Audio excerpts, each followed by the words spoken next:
Critical thinking is commonly mistaken as a negative thing. It's actually not about being critical, as the term implies. But we actually see this in the book of Thessalonians with the Apostle Paul. He says, he says to the church of Thessalonica, he says to test all things, hold fast what is good, abstain from every form of evil, which is actually synonymous with, our modern term critical thinking. It means to compare and contrast what we already know is biblically true. And if the concepts fit together, it's good. If they don't, it's evil. Just don't go there. Critical thinking is commonly mistaken as a negative thing. It is actually instead a mark of spiritual maturity.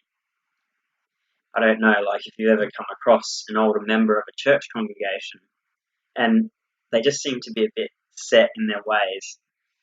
I mean, it's usually over little things like sitting in a specific spot every Sunday, or maybe they're criticizing the worship. It's a little bit too loud or something. Maybe the message went a little bit too long this week. Maybe they feel like they even need to own the church kitchen because that's their space.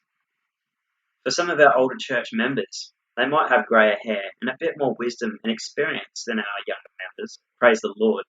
However, for some, they've actually become so comfortable doing the same thing week in, week out, that they've become stubborn and irritable.